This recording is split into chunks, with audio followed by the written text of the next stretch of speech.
Muy buenas noches. Agradezco a la Fundación Puerto de Ideas el honor y la oportunidad de poder conversar hoy con el arquitecto de paisaje Juan Grimm. Juan Grimm no necesita presentación. Sabemos acerca de la creación de sus jardines y parques tanto en Chile como en el extranjero y también tanto en el ámbito privado como en el ámbito público. También sabemos de su generosa docencia universitaria y de la divulgación de sus trabajos a través de 2 libros, uno de los cuales ha sido publicado durante este año y que lo tengo aquí. Ustedes no lo pueden ver tal vez, pero afuera sí está expuesto y se los recomiendo. Es un libro maravilloso, un tesoro para nuestras bibliotecas. Solo quiero decir que muchas mujeres y muchos hombres de origen extranjero han manifestado un gran interés por nuestra geografía, por nuestra fauna y flora endémicas y, por cierto, por nuestro paisaje. Pienso, por ejemplo, por solo dar unos nombres, en Darwin, en Mary Graham, en Marianne North, en Filippi, en Domeyko y en el siglo XX, obviamente, en Oscar Breyer. Creo, Juan, que la historia agregará tu nombre a esta lista. Sé que tu nacionalidad es chilena, pero tu apellido denota una ascendencia alemana que podría explicar indudablemente tu vocación hacia la naturaleza. Y para convencer al público de esta profecía que he pronunciado recientemente, prefiero que comiences tú con una presentación. Sé que tienes un breve material con el cual podemos iniciar, antes de mis preguntas, una aproximación a tu dimensión creativa. Buenas noches, Juan, y muchas gracias por estar aquí con nosotros. Gracias, Sebastián, y gracias a todo este público lleno. La verdad es que estoy muy agradecido a la Fundación Puerto Ideas por esta invitación. Es un privilegio, la verdad, poder comentarles y hablarles algo de mi experiencia. Y gracias por tus preguntas, Sebastián. Y también quiero agradecer, mostraré un material fotográfico hecho por Renzo del Pino. Debo agradecer a él también porque todas las imágenes que verán, o prácticamente todas, son de su trabajo. Para comenzar, quisiera mostrarles algo que es muy difícil, que es de la experiencia que he tenido con el jardín.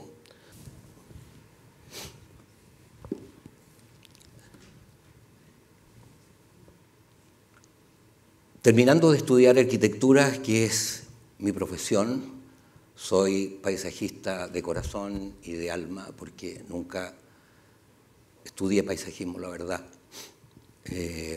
Creo que nací un poco con las condiciones. Yo hacía clase en la Universidad de Chile, mientras estudiaba arquitectura en la Católica, hacía clases de paisajismo en la Universidad de Chile sin haber hecho ningún jardín. Pienso que con eso quiero decirles que mi trabajo es muy intuitivo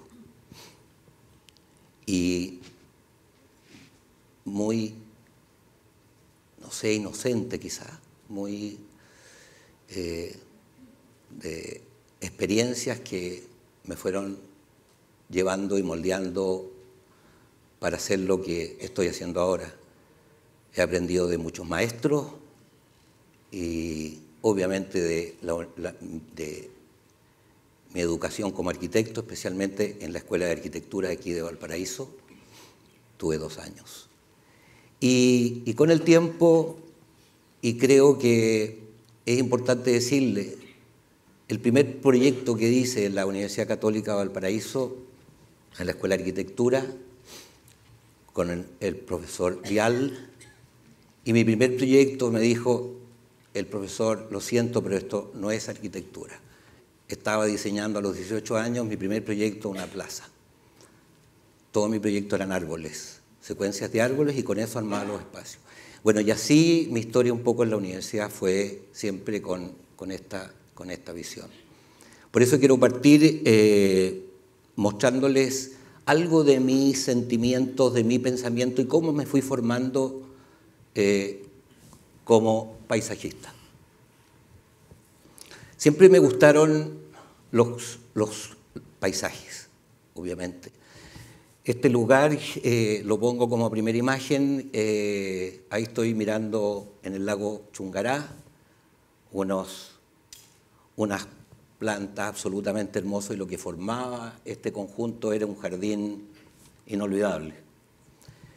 Siempre he tenido una gran atracción y una gran pasión por los paisajes grandes, como como los lechos de río, como en esta imagen que, si uno lo lleva a otra escala, esos cerros podrían ser arbustos y el río enorme que corre ahí podría ser un riachuelo. Los paisajes tan simples como ¿no? Han sido siempre muy atractivos. Recuerdo mis noches de niño en la playa, Maitencillo, no había luz, y cuando llegaba la hora de acostarse se apagaba la vela y mi Netflix era cerrar los ojos y escuchar el mar. Entonces el sonido del mar, para mí el recuerdo, ¿no es cierto?, de quedarme dormido fue muy importante. Otra de las cosas que en caminatas muy grandes, muy largas, a la playa de Maitencillo, me fascinaba mirar la huella que quedaba cuando el mar se retiraba de las conchitas y toda esa estela que dejaban, y los brillos de las arenas más doradas. Y había un mundo ahí bastante fascinante. Otra de las cosas que tuve como experiencia era, me gustaba tocar las plantas. Y descubrí en el sur que los arrayanes, que es este tronco de aquí, tiene bastantes menos grados de temperatura que cualquier tronco. O en las quebradas, ¿no es cierto?, con los boldos, especialmente con los boldos, y pellizcar los péumos, que uno queda impregnado de ese sabor a Chile. Los bosques, obviamente, los bosques de Catedral del sur de Chile siempre fueron una pasión. Y recuerdo que ya de niño siempre me gustaba esconderme en un lugar, pero sí tener la vista lejana a algún paisaje. Como en si se alcanza a ver, allá hay un cerro atrás, así que está dibujado como una niebla, ¿no es cierto?, de las pinturas chinas. Y eso era también importante. Y por supuesto en el jardín de mi infancia, cuando florecían las amapolas, en un jardín pequeño que tenían mis padres, era un espectáculo, ¿no es cierto?, ver los pétalos gigantes de las amapolas cuando florecían en primavera. Bueno, y así mientras mis amigos de mi misma edad iban a jugar la pichanga o a cazar pájaros con la onda, a mí ya me gustaba un poquito más esto. Bueno, pasaron los años, me eduqué como arquitecto y obtengo o puedo decir que llegué a un lugar donde pude construir una casa hace 25 años y que este lugar donde construí la casa y hice el jardín ha sido un laboratorio de experimento desde mis 40 años más o menos hasta hoy. Y he estudiado los vientos, se me caían los árboles, volví a plantarlos, algunos se daban, otros. Entonces ha sido un jardín que he estado 25 años trabajando en él.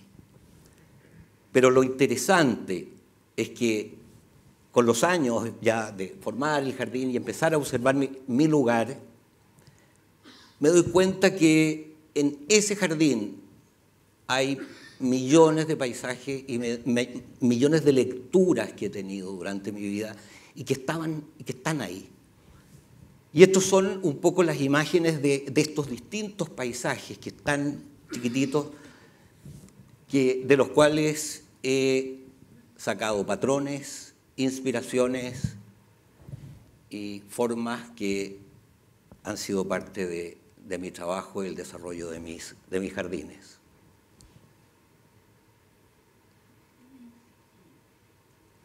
Un cráter,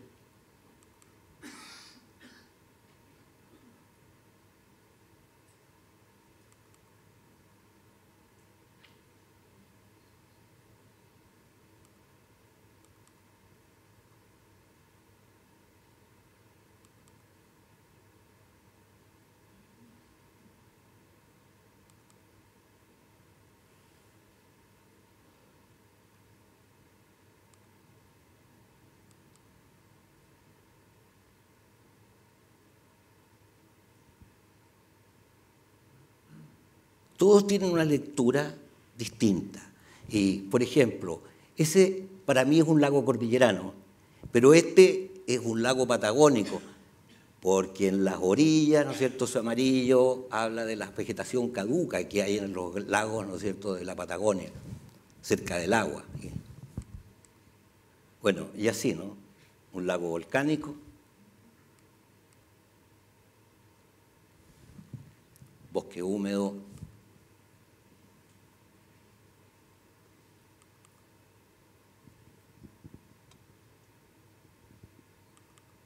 y costa rocosa. Bueno, todos esos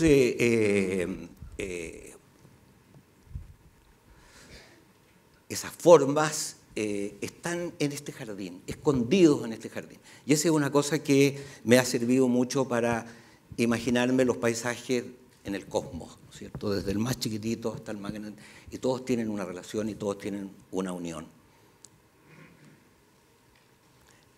La casa es como otro elemento que está absolutamente participando como una roca de ese paisaje. Y las asociaciones que he hecho en el jardín son las que existen en esta zona, como los grises, las flores blancas, lo que realmente le da la identidad a ese paisaje. Con los años, la casa se fue abrigando y se fue vistiendo con una vegetación,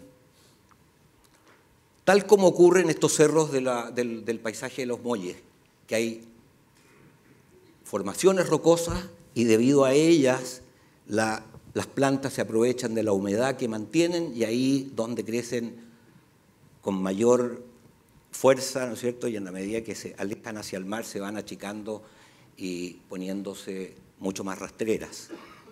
Además, como ven en este jardín, en todo este sector el viento es muy fuerte y por lo tanto la vegetación es achaparrada. O sea, la forma que va adquiriendo el paisaje en la zona es un poco lo que vemos aquí. Esto se demora, parece que ahí.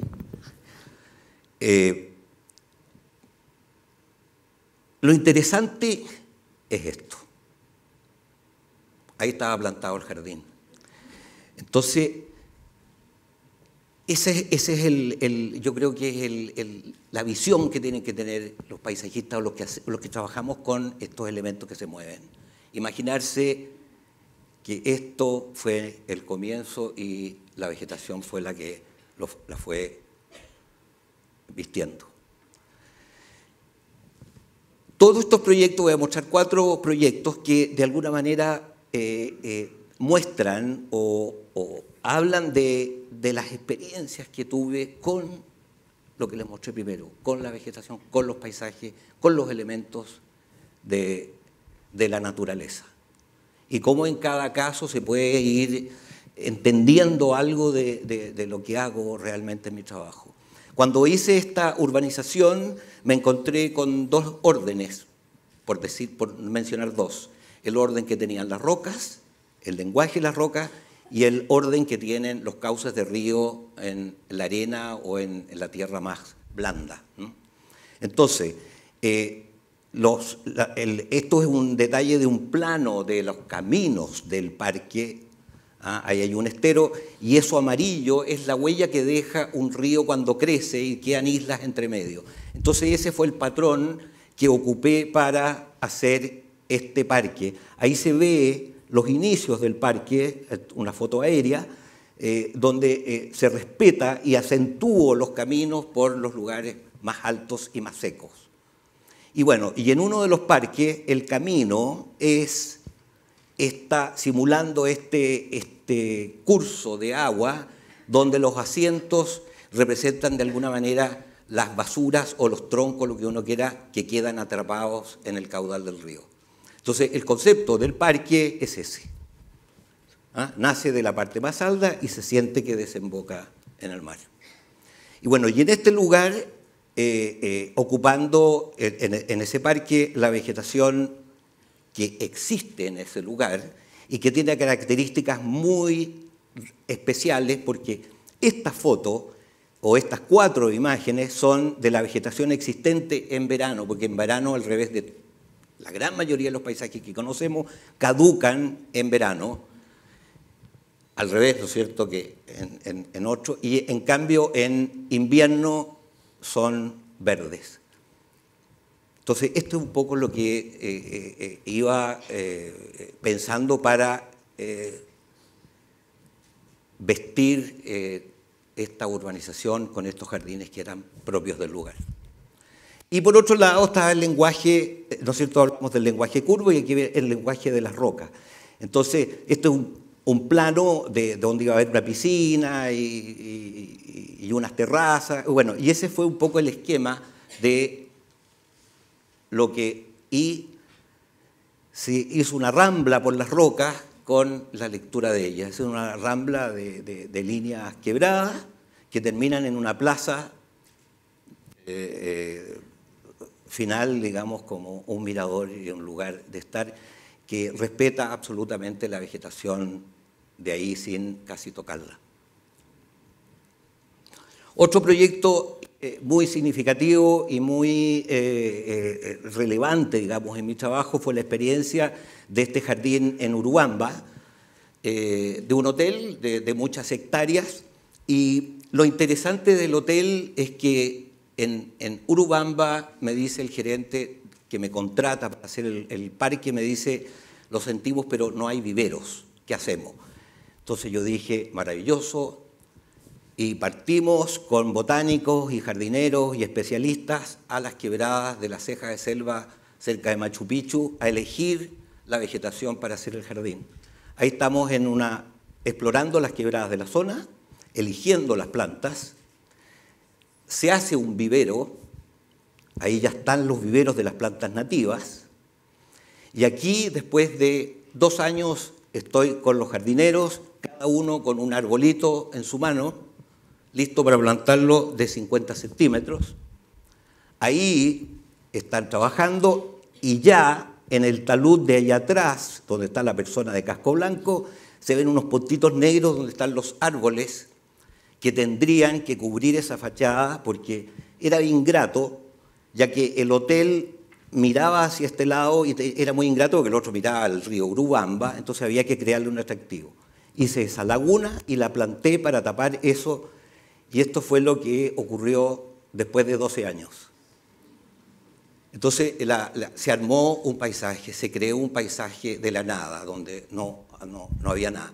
Y ahí podemos ver, los altos son ceibos, aquí está creciendo un árbol que es mucho más alto que un ceibo, y un cedro bueno, y por lo tanto, la gracia de este jardín es que es un jardín que es absolutamente nativo.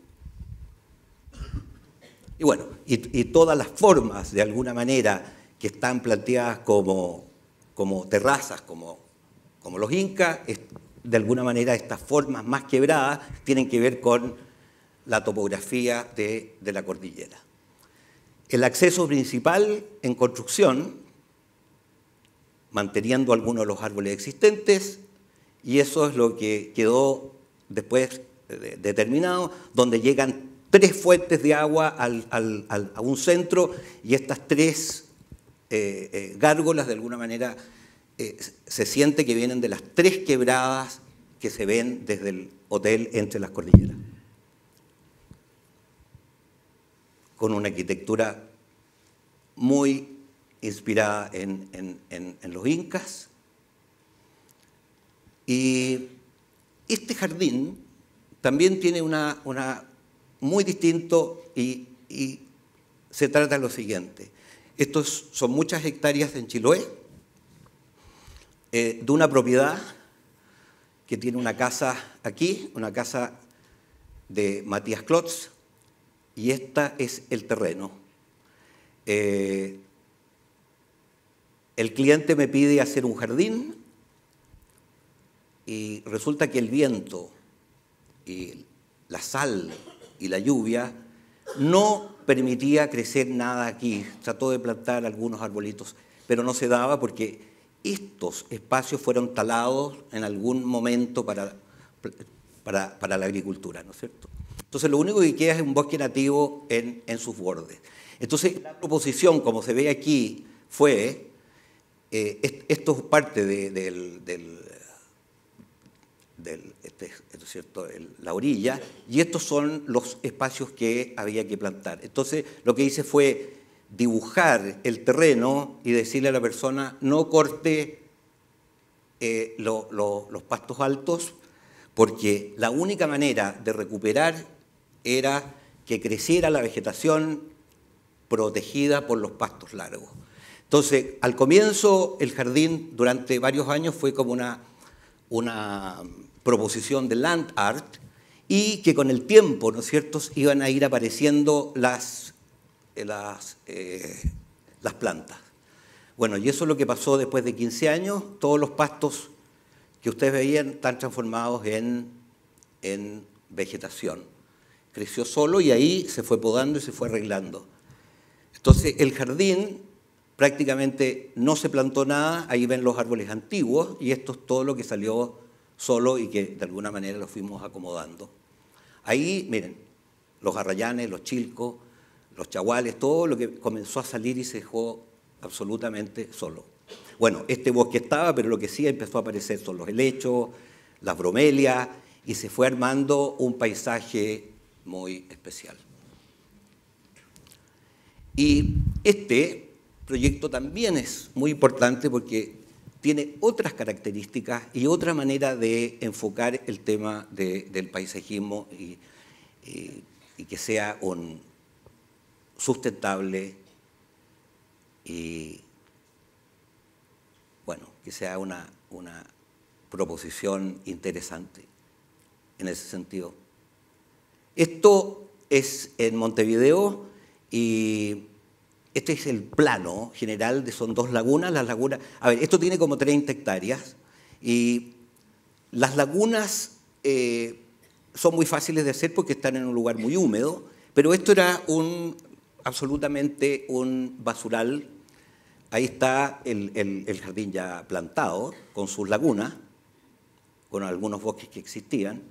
Pero esto es un poco la historia. No sé si se alcanza a ver, son muy pequeñas las imágenes, pero así era primitivamente, con un bosque de eucaliptos aquí, un basural, y aquí comenzamos a realizar las primeras excavaciones con las lagunas, y de una cantera se trajeron las piedras hasta que se formaron las lagunas y después se plantó. Y este es un poco el resultado. Ese árbol grande estaba, el eucalipto también, pero este es el resultado de las lagunas, con una vegetación bien nativa, con las pindó, con las butias, con todas las palmeras. Entonces se creó un paisaje interesante desde el punto de vista de la arquitectura, que son estas piedras con el contraste de los rojos de los cipreses. Pero lo maravilloso del lugar, más que de su apariencia, es que se transformó en un verdadero lugar ecológico donde llegaron garzas, patos, coipos, tortugas, y bueno, y en este momento es prácticamente un parque natural que se mantiene con poco riego, pero prácticamente solo. Bueno, ahí hay unos cormoranes con algunas de las piedras y los bosques que se fueron armando en las orillas. Y bueno, con estas imágenes y para que entiendan un poco lo que profundamente me gusta hacer y qué estoy mirando cuando hago las cosas, les he mostrado esto. Así que eso sería, y ahora espero responderle todo lo que pueda a Sebastián. Gracias.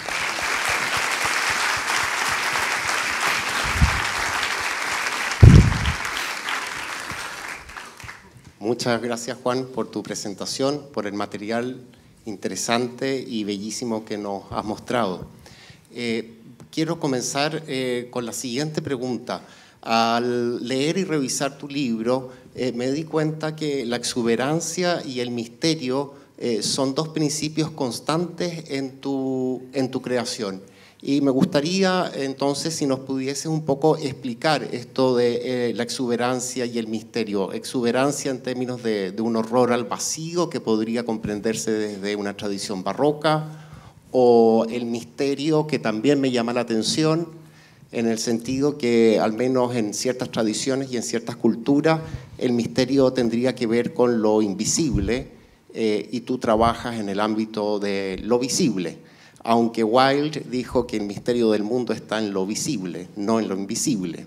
Entonces, si nos podrías explicar un poco acerca de estos principios del misterio y la exuberancia. Mira, voy a partir con la exuberancia. Para mí parece que siempre sentí que el jardín o la naturaleza es exuberante. Ahora, ¿por qué digo que mis jardines son exuberantes? Porque pienso que la exuberancia no es la cantidad de cosas que tenga, sino que como los elementos naturales del jardín, como las plantas o el agua, pero más bien con los vegetales, ¿no? Que lo interesante es que ellos puedan crecer libremente y desarrollarse en plenitud asociados a modo de jardín, porque es distinto, ¿no es cierto?, en la naturaleza. Un árbol solo se puede extender como el gomero aquí en la Plaza Victoria, que tiene, no sé, como 80 metros de diámetro y ha crecido con una exuberancia tremenda, ¿no? Pero lo interesante en el jardín es cómo se asocian. Por ejemplo, esta imagen es de muchas plantas, pero el orden existe y se permanece en orden, y eso es lo que le da identidad al lugar. Esas plantas parece que hubieran crecido libremente. No, están trabajadas para que se vean libremente, pero ese es un poco lo que pienso. Por ejemplo, esta imagen es un sotobosque de clivias y loniceras bajo unos tuliperos, y se ven como están ubicadas las clivias, ¿no? Como son como líneas que aparecen entre medio de las loniceras que están podadas como nubes. Pero aunque esté restringida cada una de ellas, se ve exuberante y cada una tiene como lo mismo eso, ¿no es cierto? Esa santolina debajo de los espinos, simplemente la cantidad en este caso y la repetición de ellas, pero que están libremente creciendo en forma tan libre, es lo que yo digo que es exuberante. Ahora, antes de pasar al mar, que es otra cosa, el misterio. Yo creo que todo jardín tiene que tener misterio. El jardín antimisterio es ese jardín que uno entraba y desgraciadamente el antejardín estaba embaldosado y pasábamos al patio de atrás y estaba la ligustrina podada así y el pasto al medio con algunas escasas orejas de oso. O sea, lo digo porque yo me daba terror llegar a entrar en un jardín donde uno entra y el arbolito le da un poco de biombo y se asoma para allá y aparece una gotita de agua y después, no sé, el pajarito que está comiendo medio escondido. Bueno, y eso yo creo que es importante, y cuando uno trabaja en el plano, en el jardín, uno se está imaginando, ¿cierto? Cuando pone las plantas, de que va a haber un rincón y se va a producir eso. Y ese es el misterio, o sea, lo que está oculto y descubrirlo de a poco. Y en pequeños jardines que vamos a ver, podemos tener un mundo inmenso. No porque un jardín tenga muchas cosas es más chico, todo lo contrario. Mientras más cosas tenga un jardín, más grande se hace. Ese es un poco ¿Las sombras tendrían que ver también con este misterio? Por supuesto. Trabajar el contraste luz-sombra. Sí, claro, por supuesto. O sea, es muy interesante porque cuando uno hace... Y cuando no tiene mucha experiencia, uno cree que poniendo va a lograr, pero uno tiene que medirlo, porque qué lindo es, por ejemplo, en un parque cuando tú pones sombra, con los alcornoques o los encinos negros, y después haces un espacio y pones los árboles caducos, como los encinos, o los que se ponen amarillos y rojos, y vas haciendo y vas caminando y pasando justamente de esa cosa negra, oscura, y pasas a la luz, y después ves el otro, el contraste con lo negro. Y eso es el misterio, claro.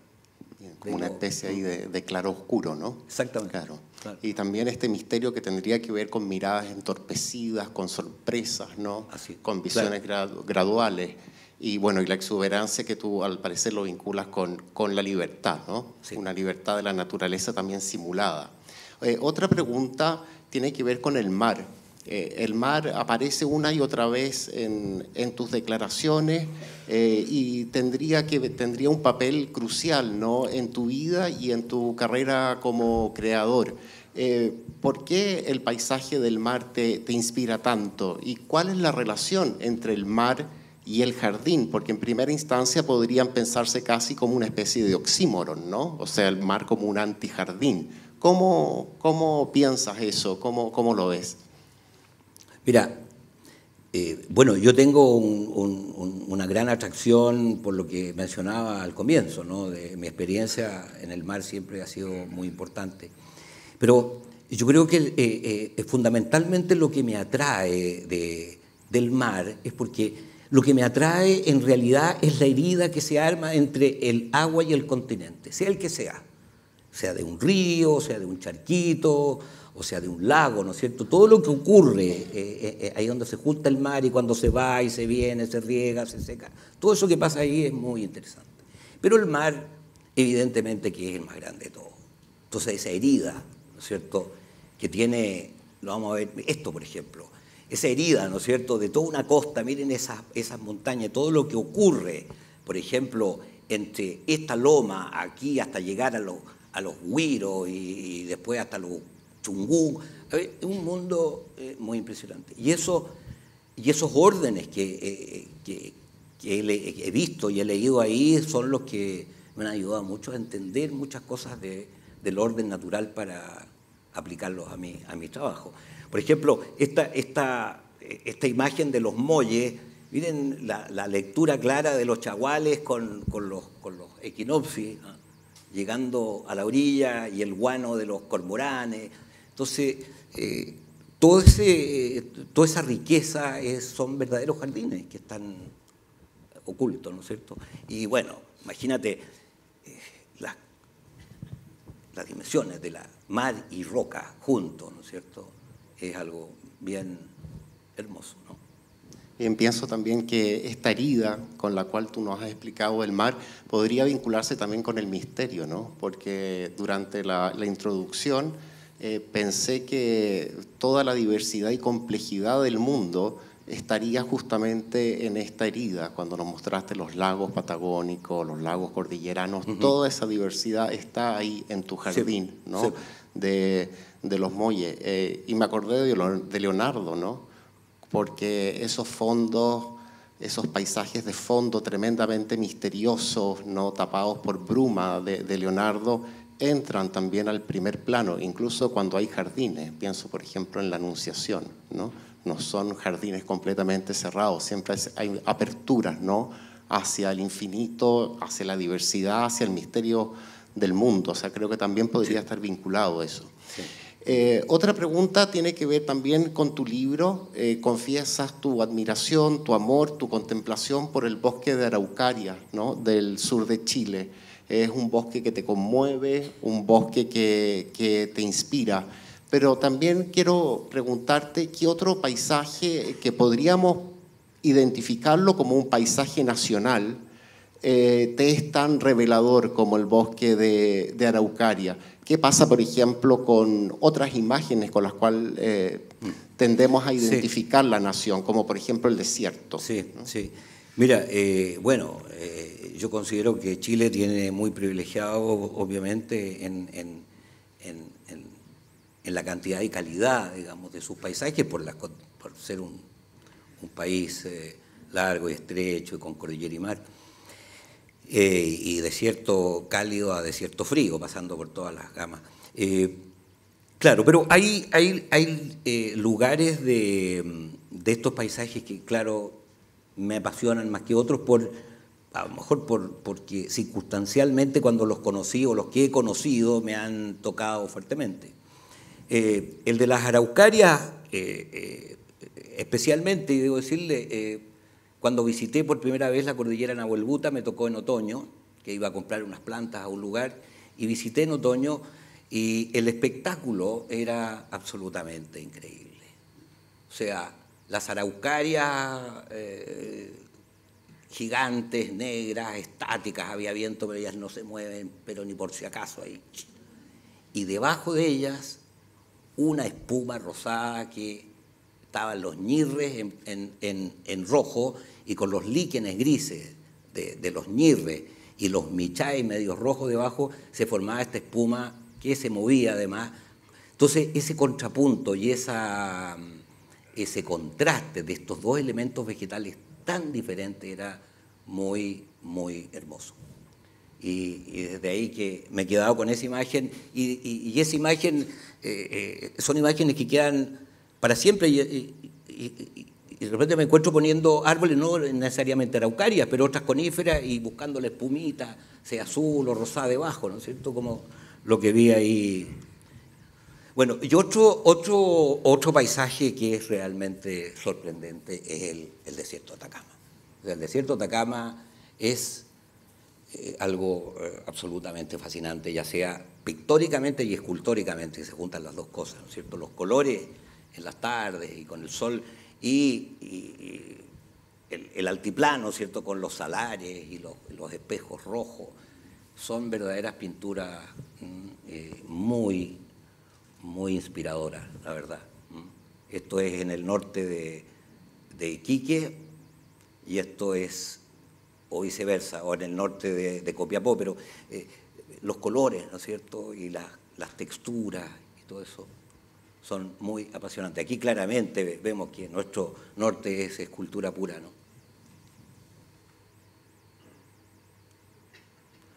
Otro, por el paisaje, por lo exótico, ¿no es cierto?, de estos pájaros con esta sal, ¿ya?, y estos juncos y el agua, ¿no es cierto?, son flamencos, ¿no? Flamencos, ¿qué dije? No, flamencos, sí, flamencos, sí, claro. Sí, los flamencos del altiplano. Entonces, ese conjunto de elementos de ese paisaje es muy interesante, muy.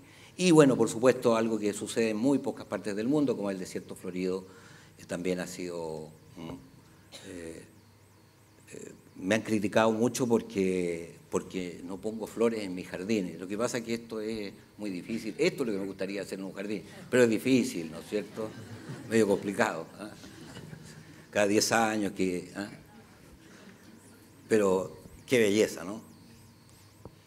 Bueno, y esto es en el bosque andino de Puerto Montt, y la selva valdiviana es algo muy impresionante.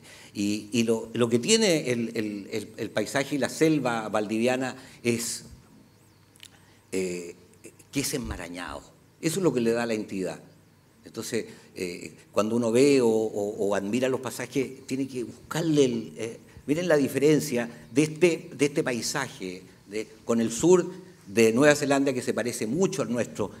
es otro bosque, no es enmarañado, es más dulce quizás, no sé, igual hermoso, pero con los helechos arbóreos, es distinto. Y otro paisaje son esto del Willow Willow, ¿no es cierto? Son los ríos que arrastran lava y con los coihues y todo este paisaje escultórico. Y aquí, bueno, un jardín, ¿no es cierto? Los árboles persistentes atrás, los caducos adelante y el agua. O sea, jardín milenario. Sí, te preguntaba también por el paisaje nacional, porque indudablemente las identidades nacionales muchas veces se han servido del paisaje, ¿no?, para generar un sentido de pertenencia comunitario a un país. País y paisaje, de hecho, tienen la misma raíz etimológica. Entonces, yo te quiero hacer una pregunta que es casi de mal gusto, pero a ti estos paisajes que nos has mostrado, ¿te despiertan un sentimiento nacional? No sé, yo tengo una amiga, por ejemplo, que es tremendamente anárquica, lo menos nacionalista que puede haber, pero cuando salimos y vemos un paisaje de Chile, suspira y dice, qué lindo es Chile. Una cosa no absolutamente inhabitual en ella, que solamente ocurre cuando ve un paisaje. ¿A ti te pasa algo con eso o lo ves desde una distancia? No, sí, me pasa por supuesto. Y yo creo que una de las maravillas que tenemos son justamente los paisajes. Ese es el valor que tenemos. Hay un valor ahí cuento aparte lo que hemos hecho con esos paisajes, pero la verdad que... Y todos los que te he mostrado, y bueno, podría mencionar muchos, ¿no es cierto?, en el norte o en la zona central o... En Isla de Pascua has tenido en las Torres del Paine, una cosa ya fuera de serie. ¿En Isla de Pascua has tenido ocasión de estar? Sí, en Isla de Pascua tuve una experiencia desastrosa. Porque hice un jardín y pensé que iba a ser un jardín que lo iba a poder mostrar así como mostré el de Montevideo. Bueno, el jardín lo hice, pero ustedes saben la historia de Isla de Pascua, que se hizo un hotel, el Angaroa, un gran hotel, y yo le hice el jardín estudiando con arqueólogos y reconstruimos una cosa muy linda. Bueno, se terminó el hotel y se lo tomaron los pascuenses y se fundió el jardín. Entonces, no, me da mucha pena, nunca más fui, así que el jardín no sé si existe. Los caballos estaban en la piscina, pero conozco mucho la isla. Bien. Por eso, estuve trabajando muchos años en la isla y tiene cosas muy hermosas. Juan, la teoría del paisaje durante muchísimo tiempo ha establecido distinciones y relaciones entre el concepto de jardín y el concepto de paisaje. Hay un problema ahí teórico conceptual. Para algunos, como por ejemplo para Burke, dice que no hay una cultura paisajística si esa cultura no ha construido jardines. Para otros, en cambio, el jardín sería casi la oposición del paisaje. Para otros teóricos, como Jens Andermann, va a decir el jardín es la radicalización del paisaje, ¿no? El paisaje tendría que ver con la mirada del viajero, mientras el jardín tendría que ver con la quietud del hombre sedentario, ¿no? ¿Cómo tú ves ese problema y si ha tenido alguna relevancia en tu trabajo como creador, esta distinción conceptual entre paisaje y jardín, o si realmente no opera en tu visión? Mira, a ver, yo quisiera ponerte algunos ejemplos de cómo lo veo en otros lugares y ver cómo lo veo esa relación en mi trabajo. El jardín japonés, este es el jardín de los Mugos en Kioto. El jardín japonés, de alguna manera, es la representación de la naturaleza a otra escala.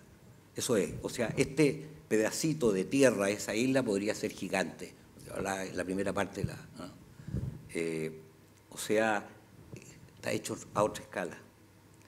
Los ingleses, en cambio, reproducen a grandes dimensiones un paisaje que pareciera natural, pero es absolutamente artificial, como los bosques que ven parecieran, ¿no es cierto?, como nosotros mirando un bosque de árboles en verano, ¿no? Pero todo eso está absolutamente hecho. Y ese es un contraste, ¿no es cierto?, un contrapunto con Vaux-le-Vicomte en Francia, o sea, el jardín barroco. Lo que hace de alguna manera es quitarle al bosque e instalarse de una manera geométrica, buscando perspectivas gigantes, buscando el infinito y decorando, ¿no es cierto?, como pinturas todas estas terrazas. A ver, supongamos, este es un jardín que hice cerca de Melipilla. Es un jardín que de alguna manera también está metido en un bosque, pero la manera de ubicarse, ¿no es cierto?, podríamos hablar que este es el palacio o la arquitectura, ¿no? Y el jardín el jardín está armado con el derrame de los árboles, que son los mismos árboles que vienen desde ahí, y se hace como una perspectiva, un prado, y se encierra en el mismo lugar. O sea, la diferencia es que aquí no se implanta, ¿no es cierto?, un plano así sobre el bosque, sino que de alguna manera son suturas. O sea, uno como paisajista aquí lo que hace es suturar. Al construir uno destruye y por lo tanto el paisajismo tiene que suturar esas heridas. Ahora, otra manera de relacionarte y convivir con el paisaje no es copiándolo ni inventándolo, sino que es representarlo. Este jardín, básicamente, lo que yo he hecho termina en este muro, que es un mirador. De aquí para allá es natural y del muro para acá lo hice yo. Entonces, ¿cuál? Las texturas, aunque estos árboles de aquí no son nativos, de alguna manera en el primer plano se ven exactamente con los colores y las texturas de lo que pasa a la lejanía. Entonces de esa manera se integran y estando en el jardín uno participa del total y de esa manera conversa el jardín. Entonces la pregunta, la respuesta es, yo creo que es una unidad para mí siempre y eso es lo que busco constantemente. Una continuidad. Una continuidad. Y en este caso, el jardín que ya lo mostré en blanco y negro, pero ahí se ve más la cordillera, ¿no es cierto? Está como desde un rincón de un jardín uno puede tener una relación con sin perder el paisaje nativo. Ahora, aprovecho ¿qué pasa cuando la relación con ese paisaje no está? Entonces, cuando no está esa relación, yo creo que el paisaje hay que construirlo como una manera independiente y artificial. O sea, aquí el paisaje son estas bancas, un patio, ¿no es cierto? Los jazmines, el color de los crespones y de los mirtos y qué sé yo. O el paisaje aquí es esta pequeña terraza metida en la selva, ¿no? Pero de alguna manera ese es el paisaje. O un patio con unas pequeñas canales de agua y árboles y sotobosque, o uno mínimo ya un jardín de 50 metros cuadrados donde tiene lagos, cascadas, aunque tengan 10 centímetros de altura. Podríamos llamarlos jardines autorreferentes, ¿no? En el sentido que no están en referencia a un paisaje externo. Y me llama la atención estas últimas imágenes porque podríamos identificarlas con el patio, ¿no? Que es un lugar muy nuestro, creo yo, aunque viene, por supuesto, de tradiciones latinas, pero es un patio verde, es un patio lleno de vida, y contrasta, yo que soy literato, ¿no?, con los imaginarios poéticos y narrativos que tenemos del patio, ¿no?, en Chile, que son espantosos, ¿no? Los patios de José Donoso en El obsceno pájaro de la noche, ¿no?, que están habitados por viejas enloquecidas, o los patios del Liceo Alemán de Enrique Lihn, que nunca le permitieron salir del horroroso Chile, ¿no?, como lo dice en su poema. Entonces es muy interesante ver cómo tu imaginario de patio, ¿no?, está revirtiendo también y contestando a esa otra tradición literaria. Y hablando de patios, yo también tengo otra pregunta que tiene relación con ello, porque el jardín a lo largo de la historia de la cultura se ha imaginado a partir de diferentes matrices, ¿no? Pienso en el jardín, por ejemplo, como paraíso, ¿no? O el jardín vinculado a la infancia y a la inocencia, el jardín del Edén, pero también hablamos del jardín infantil, ¿no? Del kindergarten, esa invención germana. O también hablamos a veces en la tradición, sobre todo poética y retórica, del hortus conclusus, ¿no? Que más que un jardín o un patio histórico real, es un símbolo, ¿no? Que se extrae del Cantar de los Cantares, incluso podría interpretarse alegóricamente y simbólicamente como la virginidad, por ejemplo, ¿no? Un patio totalmente cerrado. Entonces, te quería preguntar si tú podrías resignificar en tu propia vida y en tu propia sensibilidad algún jardín desde estas matrices, si realmente operan en algo. Por ejemplo, el paraíso. Sí, por supuesto. Yo creo que el jardín siempre ha estado relacionado con el paraíso. Y para muchos de nosotros el jardín es el paraíso, ¿no? En el buen sentido. Yo tengo algunos jardines que para mí son paraísos, como este. ¿Y por qué paraíso? Porque yo creo que en un lugar como este, uno está como abierto a sentir o a imaginarse millones de lugares que uno leyó o vio en películas o los visitó, ¿no? Y cuando tienen agua, tienen perfume, uno se siente absolutamente libre. O sea, la sensación de estar en un lugar paradisíaco es sentirse libre. Y eso es lo que me gusta hacer.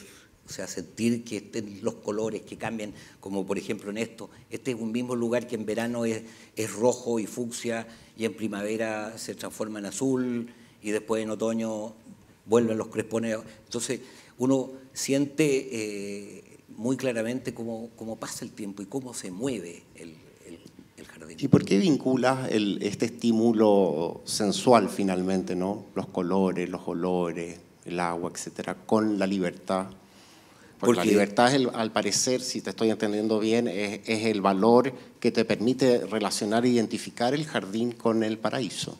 Sí, claro, porque yo creo que por ser elementos vivos son muy sensuales.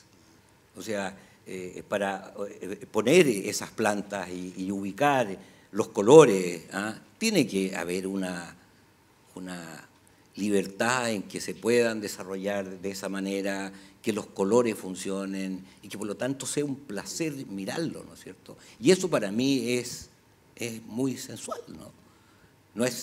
No hay, de intelecto no tiene nada, no hay colección, no hay lectura, como ¿me entiendes? O sea, entonces cuando hay esta armonía de colores o texturas, uno está libre, uno puede pasear sin que nada te... Claro, una experiencia límite de los sentidos, ¿no? Exacto. Otra pregunta que me gustaría plantearte es esta famosa tríada, ¿no? Jardín, paisaje y ciudad. Son conceptos que se vinculan, que se discuten, que también han generado mucho debate, ¿no? Cómo incorporar el jardín y el paisaje al espacio urbano. ¿Qué nos podrías decir acerca de algunas ciudades que para ti logran, ¿no? Consumar esta integración, esta relación, en Chile o en el extranjero? O si para ti eso es una utopía que finalmente no se puede lograr. No, en absoluto, no es una utopía. Ahora, yo quiero partir mencionando una cosa que la encuentro caótica. La ciudad jardín de Viña del Mar siempre, por excelencia, fue la ciudad jardín. Yo estudié 2 años y ciudad jardín para mí significa que todos sus elementos naturales y en conjunto con sus espacios abiertos, sean parques o jardines o calles arboladas, que el conjunto, esa trama, ¿no es cierto?, sea la que domina y por la que hace que uno se sienta que está caminando en una ciudad que es un jardín. Y Viña del Mar siempre lo tuvo. O sea, uno entraba por Agua Santa y veía el cerro donde está el palacio, el Cerro Castillo. Uno veía el Cerro Castillo y veía las casas antiguas, ¿no es cierto?, con sus palmeras, y ya empezaba a ver un jardín. Ahora yo llego y veo una cosa de vidrio homoglaso, no sé, una cuestión... y después uno se va a los cerros y están todos tapizados de cemento. Los árboles de la Avenida Valparaíso son unas cosas, unos chongos que en mi época eran árboles, unos olmos de bola enormes. Entonces se ha perdido. Y no solamente se ha perdido en esas cosas. El Parque del Salitre es una de las cosas maravillosas que queda, pero un reducto no está unido, se está perdiendo cada vez más. Bueno, y esta foto, que me he encontrado esta foto en internet y que la encuentro bastante patética, porque fíjense aquí, ¿no es cierto?, las dunas, ¿no es cierto?, que era parte de nuestro paisaje, con este roquerío absolutamente espectacular y único, ¿no es cierto?, y la herida esta justamente lo que hablaba antes, ¿no es cierto?, de la duna, el mar, qué sé yo. Bueno, y curiosamente me aparece este maldito, ¿no es cierto?, hotel, en la mitad se chantó como un hipopótamo encima de las rocas de toda la riqueza que había ahí, y el pobre a lo mejor el mar se lo va a echar, obviamente, ¿no?, en algún momento. Pero fíjense cómo estas torres, ¿no es cierto?, esta cosa horrorosa, ¿no es cierto?, de torres sin gusto a nada, vienen tapizando. Y esta foto lo muestra claramente cómo esos edificios van a caminar y se van a instalar en estas dunas. Entonces la ciudad jardín, obviamente, hasta luego. Ojalá hayan elementos que o se pueda rescatar de alguna manera. Bueno, en Santiago también, quiero hacer simplemente, que tiene que ver con la ciudad jardín. Fíjate que el paseo de las era un jardín y que, miren, se veía la cordillera. Esto es lo que nuestros antepasados miraban. Entonces, esa alameda debe haber sido una cosa bien hermosa, ¿no? Y justamente un jardín. Entonces, en Santiago también hemos perdido nuestras referencias. Tenemos un lugar absolutamente maravilloso, un valle rodeado de montañas y de cerros, islas que se están tapizando con edificios. Bueno, y Alameda. Por ejemplo, Alameda, en este momento, y yo viví, era muy joven cuando se discutía si Alameda se dejaba toda la circulación central y se dejaban 2 bulevares de árboles muy grandes a los costados, lo cual habría sido maravilloso. ¿Por qué? Porque habríamos tenido 2 paseos a cada lado de doble o triple corrida de árboles y al medio todo el tránsito, y habríamos podido seguir viendo la cordillera como se veía en esta imagen. Hoy día están los árboles al medio y por los lados los autos, entonces se acabó. Y aprovechando esto, quiero mencionar, yo creo que la única persona que ha hecho algo realmente notable, chileno, único, es Oscar Prager cuando diseñó el Parque de Providencia. Aquí está el obelisco, no existían las torres de Tajamar, por supuesto. Entonces, el concepto de era simplemente crear una arboleda muy nativa, con árboles muy cerca unos de otros, muy denso, con arbustos densos debajo, para no ver esta calle Providencia ni Costanera. Entonces, yo recuerdo incluso con mi padre caminando y encumbrando volantines aquí, en un lugar que era nuevamente el Valle de Santiago. Bueno, hoy día, imagínense, no existe eso, esto se acabó. Los árboles están en cualquier parte, se están muriendo, se sacaron todos los arbustos de abajo. Entonces, esta proposición, que si se hubiera mantenido en estos años, esto sería unos árboles absolutamente hermosos y con un diseño increíble. Bueno, y para contrastar la pregunta que tú me dices, yo pensando en esto, creo que la única ciudad que podría decir que es un verdadero jardín es Río de Janeiro. Río de Janeiro es tan exuberante, tan importante, tan fuerte, digamos, su paisaje natural, y se ha construido de una manera donde han respetado las características que tiene. Entonces yo diría que es una ciudad muy jardín. Y especialmente con la intervención del gran paisajista Burle Marx, que hizo, además de Río de Janeiro, de valorar su paisaje, le dio una identidad. Miren, la foto es del mismo cerro, ¿no es cierto? Y miren estas pinturas, ¿no es cierto?, modernistas que hizo en la ciudad son las que tienen el carácter, ¿no?, de Río de Janeiro, como Copacabana y todos los murales que hizo y todos los árboles que él plantó. Juan, ¿y qué pasa con la arquitectura, la relación del jardín con un edificio arquitectónico? Nos acabas de decir que tú no estudiaste paisajismo, que eres de profesión arquitecto. ¿Cómo trabajas eso? ¿Cómo dialogan tus jardines con la arquitectura? Sí. Bueno, yo creo que la arquitectura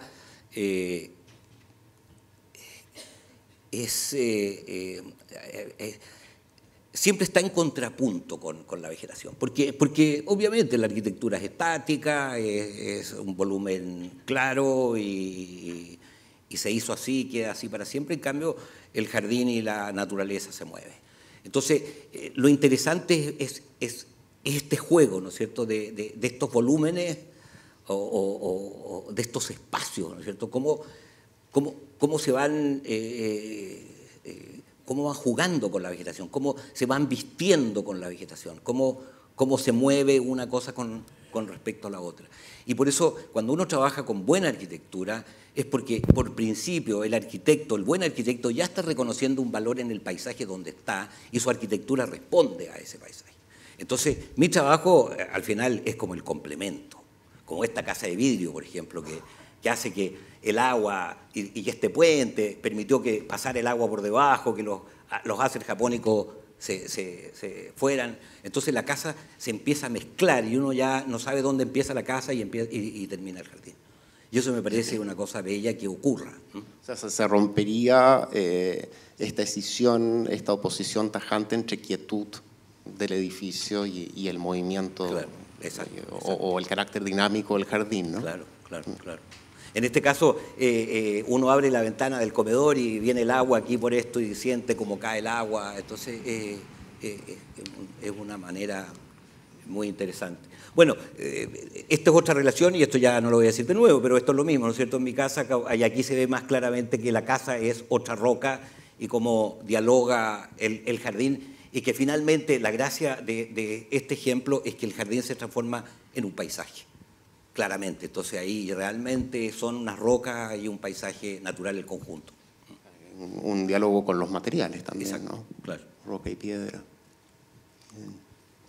Bueno, y aquí hay otro buen ejemplo, esta es una casa de Borja Huidobro en la costa de Papudo, que se instala como una nave, como una cosa muy fuerte y de alguna manera con una separación con los cerros de atrás, pero le da un valor a este roquerío y ahí, ¿no es cierto?, el jardín es lo que está verde, ahí ese es el valor, digamos, de lo que se hizo, ese es el jardín.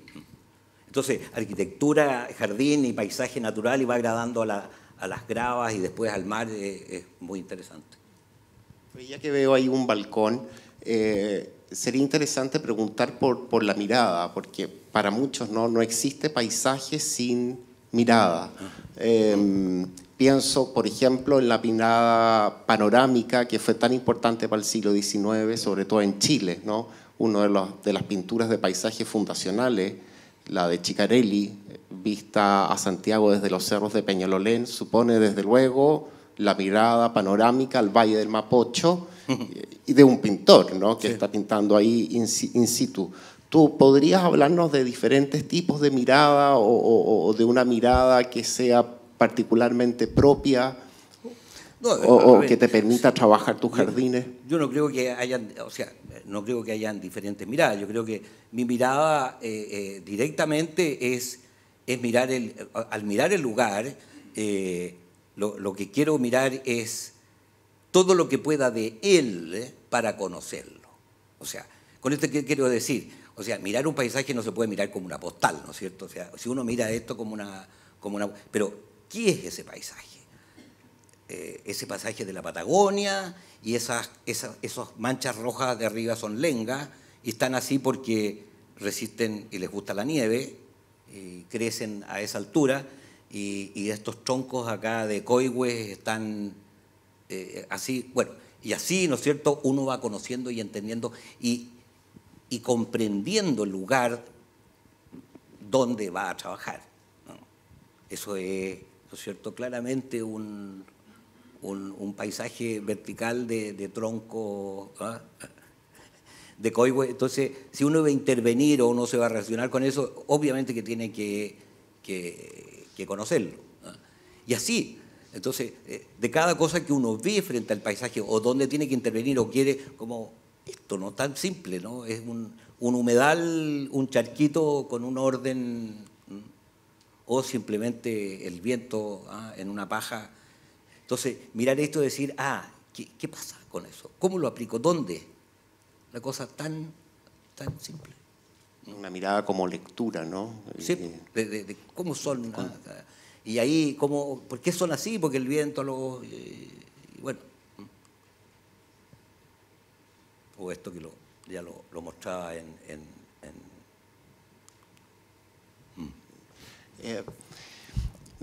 Mijael Jacob, que estudia la representación de los jardines, habla de una imposibilidad de una representación total del jardín, ¿no? Dado que un sujeto nunca podría percibir totalmente el jardín. A partir de eso, yo te quería preguntar si realmente, ¿cómo piensas tú o cómo has practicado, qué lenguajes o formas o medios has ocupado para representar tus jardines, y si realmente te satisface, ¿no? Esos medios? Es difícil la verdad representar en dibujo, porque ya lo que hablábamos antes se mueve, el jardín se mueve. Dibujar una obra o un edificio es muy concreto, muy claro, ¿no es cierto? Pero el jardín, entonces, yo tengo algunos métodos muy personales, digamos, para yo poder graficarme a mí mismo, para poder reproducir, no tanto para mostrar y decir esto, porque es muy difícil. Entonces, aquí hay un ejemplo. Yo trabajo con transparencia y voy poniendo una imagen encima de la otra y voy moviendo mi jardín como dibujo ciertas líneas y después pongo otro encima y le dibujo la vegetación como me imagino los macizos, cómo se van a mover. Y bueno, y poniendo y sacando estos papeles van apareciendo ideas, incluso con el teléfono las saco en escorzo para imaginarme cómo esa escalera, ¿no es cierto?, va a llegar a ese espejo de agua triangulado. Bueno, y para mí estas son las verdaderas imágenes, son las que más hablan de lo que realmente estoy pensando y qué es lo que va a ser el jardín a futuro, ¿no? Que son estas intervenciones. Ahora, dibujar un jardín, a veces, no sé, lo hago de esta manera, como, bueno, estos dibujos tienen mucha influencia de un pintor. Y son más pinturas, porque los pintores son los que pintan verdaderamente el paisaje y pintan el aire del paisaje, como decía Adolfo Kuh.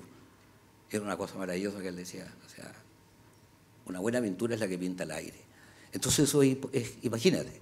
Entonces yo de alguna manera hago estos dibujos para imaginarme cómo podría ser un jardín o podría ser otro, y hago de repente patrones, digamos, con color, tanto que tengan clima y atmósfera, como estos dibujos que representan elementos del mar, los chaguales, la costa, los colores de las plantas, o no sé, las plantas rosadas, las coronas del poeta, los bosques bueno. Y esa es un poco mi manera de hacer, ¿no es cierto? Este esquema es interesante. Este es del diseño del templo Bahá'í. Y lo interesante del dibujo es que aquí no hay nada de arquitectura. Esta es solamente la proposición vegetal. Estos son flores, estos son los prados, el templo está aquí, ¿no es cierto? Y son todo esto, y estos ya son los bosques que van acogiendo al templo. Entonces, la figura de solo la proposición vegetal es muy bonita, porque eso no es la realidad, pero es lo que yo siento que eso tiene que llegar a ser con los años. Hablando de CUF, tú sabes que yo soy profesor de literatura, ¿no? No tengo nada que ver con la arquitectura. Y CUF también fue escritor, no solamente pintor. Fue un gran narrador y describe muchísimos jardines, ¿no? Pero los describe siempre en ruina. Son jardines abandonados, árboles caídos, jardines que ya no se riegan, que ya no se limpian, etcétera, ¿no? Sí. Y eso también tendría que ver en la poética de CUF con una imposibilidad de representar, ¿no? El jardín, esto que te hablaba de Mijael Jacob, ¿no? Que para él la única representación convincente es una imagen ideal, ¿no? Un plano, es decir, la representación desde arriba, a vuelo de pájaro. Entonces yo te quería preguntar la ruina, algo sobre la ruina, si las has incorporado en tus jardines, o hay jardines tuyos que se han arruinado y eso tiene un valor estético para tus creaciones, en fin, ¿no? Ya los ingleses incorporaron ruinas también, ¿no? Con todo su afán pintoresco. Sí, claro. Sí, claro, los ingleses lo ocupaban así como... Eran ruinas falsas, pero eran ruinas sí, finalmente. Claro, el templito griego, y bien mantenido, que de ruina no tenía mucho, pero bueno. Construían ruinas. Claro. Bueno, el tema de la ruina yo lo encuentro bien fascinante. Y aquí pongo un ejemplo que lo encuentro muy interesante, que es el caso de Angkor, ¿no es cierto? Cómo la vegetación se la ha tragado, y lo paradójico es que el arbolito no se puede sacar más porque la ruina se cae. O sea, es la estructura de su ruina. Entonces eso me parece interesante. Y sí tengo un jardín que se ha convertido en una ruina, y lo interesante de este jardín que es mucho más hermoso, o fue más hermoso que cuando tenía sus dueños y lo cuidaban, cuando se abandonó. Porque la ruina, la verdad, es cuando lo abandona el hombre y se encarga la natura de hacer lo que quiere con ella. Entonces, el caso de Angkor es increíble, y aquí también pasó lo mismo. Se empezó a tragar los muros y los desniveles, y finalmente se convirtió como esto, ¿no es cierto? Ese jardín, aunque parezca que se mantiene todavía buenamente, se riega, pero el cuidado real como jardín, no. Entonces, yo creo que en cualquier jardín, cuando empieza a ser un poquito ruina, es maravilloso. O sea, que el musguito se meta un poquito en el muro, ¿no es cierto? Ese proceso de ruina, esa conversación entre la arquitectura y el paisaje, me parece que es muy interesante. Por eso me gusta que los árboles tapen los muros, que se suban las enredaderas y que de alguna manera vayan dialogando las dos cosas. Y muy en vinculación con el modo en que tú has explicado la ruina, te quería preguntar si en tus jardines se sintetiza la oposición artificio-cultura y naturaleza, ¿no? Que siempre han generado una tensión a lo largo de la historia de los jardines. ¿Qué pasa ahí con el artificio y la cultura? Porque en el fondo tu trabajo es composición, ¿no? Artificial, sí, pero claro, trabajas con naturaleza. ¿Qué pasa ahí? No, yo creo que las cosas, como he hablado y como les he dicho de alguna manera, están juntas, siempre están juntas. Y ese es el jardín, es justamente el diálogo y el contrapunto entre arquitectura. Logran una síntesis en la cual ya no diferencias una de la otra. Claro, y eso es lo interesante del trabajo, y eso es lo que hacía magistralmente Burle Marx, ¿no es cierto?, con su paisaje, de cómo cómo mezclaba la arquitectura con cómo construía un muro y lo llenaba de plantas. Entonces, bueno, y eso es bueno, aquí hay algunos ejemplos de algunos jardines, digamos, estos son los peldaños de un jardín que van bajando, bueno, evidentemente que hay un diálogo entre las dos cosas. Aquí, para mí, cuando diseñé esta parte del jardín, de estas piedras, ¿no?, que tienen espejos de agua, era como representar un poco en forma muy arquitectónica una ladera rocosa húmeda, ¿no es cierto?, de una colina. O estos jardines, este estanque de agua, que son como jardines de agua, como de plantaciones de arroz, pero también está de alguna manera sacado de un paisaje, pero con la arquitectura, las dos cosas, se habla de jardín. Bueno, eso también, ¿no? Entonces, eso es lo interesante, que la arquitectura de alguna manera, ¿cómo? ¿No? Dialoga y hay que buscar las dos cosas. Este otro ejemplo, bonito porque es interesante llegar a este patio, que era el patio de llegada, pero había un cerrito nativo atrás, entonces esa pequeña abertura lo magnifica y lo hace muy fuerte.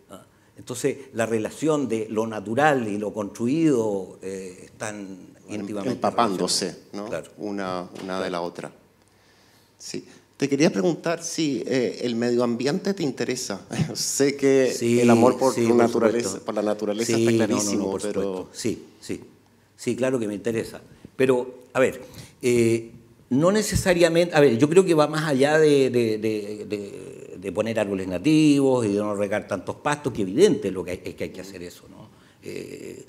Pero yo creo que el propósito mío es un poco como hacer conciencia un poco de la naturaleza, como se dice, no bote plástico porque los pescados se están comiendo el plástico.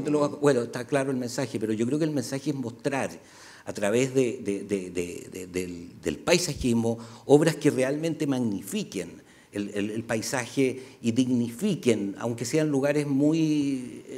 y que de alguna manera sea una enseñanza, de mirar algo que es distinto. Y eso tiene que ver con, por ejemplo, con crear parques que sean lo más naturales posible, que hayan corredores donde las aves puedan, que hayan humedales en la ciudad, ¿no? Yo estoy haciendo un proyecto ahora que un plan maestro tenía una bóveda de hormigón para que la gente circulara en un parque de 30 hectáreas, para que por la lluvia, bueno, estaba cerca del Cerro Manquehue y decía, pero qué horror, gastémonos esa plata de esta mole de hormigón en hacer humedales y plantas de donde podamos realmente hacer estos corredores, ¿no es cierto? Claro, drenemos la ciudad, o sea, es puro concreto, las ciudades tienen que drenarse, entonces yo creo que eso es un poco lo que tenemos que pensar y eso es lo que estoy tratando de hacer. Ahora, este ejemplo, por ejemplo, aunque es en un jardín muy chico, este fue un ejercicio de un jardín que hice en la Patagonia Argentina, donde este jardín lo hice en una semana. Bueno, pedí que se hiciera este deck para recorrerlo, pero todo lo que hay ahí, las piedras, los musgos, los cubresuelos, están sacados del campo, del fondo. Entonces les dije, ténganme, a ver, rumas de piedra, tantos ñirres, tantas colas de zorro, y qué sé yo, y armamos el jardín. Entonces es una manera también que tiene que ver con cómo haces tu jardín sin... Bueno, y este es otro ejemplo, este es un ejemplo en Santiago, donde las lagunas son verdaderos humedales naturales que trabajan con los aire acondicionados, la calefacción del edificio, y las aguas grises y toda la cosa. Bueno, ese era un poco quedó atrás, pero ese era un poco el dibujo de la proposición mía de este parque, ¿no? Se supone que todo lo que está encerrado entre esos caminos blancos, ¿no es cierto?, son humedales. Entonces, un paseo lleno con los cerros a la vista y qué sé yo. Ahora, y también lo puse esto porque se lo mostré a un amigo arquitecto y lo mira y me dice, Juan, por favor, ve en el computador hueso al microscopio. Y ¡pum!, hueso al microscopio, y era exactamente ese mismo patrón. En el libro incluso aparece la foto del hueso. Sobre esto te quería preguntar, sobre tus referentes pictóricos. Por ejemplo, para Roberto Burle Marx, la pintura abstracta fue tan gravitante, ¿no?, en sus diseños. ¿Tú tienes referentes pictóricos que operan constantemente en tu trabajo? Sí, mira, referente pictórico así como un pintor, no, pero sí te podría decir que hace muchos años he estado trabajando en Google Earth, Mateo, sí, años, mirando el Google Earth, buscando cositas interesantes, la Tierra. Entonces, bueno, con los años he descubierto muchos órdenes, muchas líneas, muchas cosas inspiradoras y muy interesantes para aplicarla al jardín. Esta es una foto de un lugar en Estados Unidos absolutamente natural. Roca, no, agua seguramente, pero miren, entonces, ¿cuál es lo interesante? Porque uno como paisajista trabaja con la naturaleza e interviene en la naturaleza.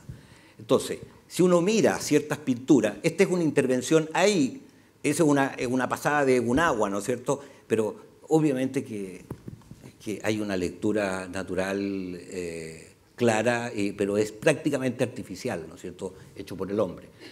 Aquí hay una cosa también, ¿no es cierto? Los cuadrados rojos son campos agrícolas y el cerro absolutamente natural. Entonces, este diálogo es el que estábamos hablando anteriormente, es lo que ocurre con el jardín. Por eso, estas pinturas han sido bien interesantes y han sido para reflexionar y qué sé yo.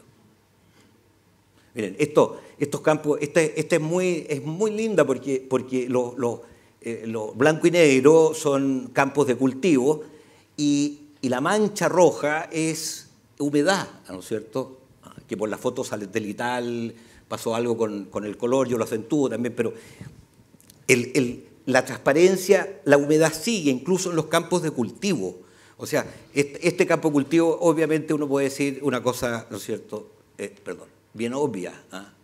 Esta tiene menos humedad, este tiene mucha humedad, este señor que tiene este pedazo de tierra.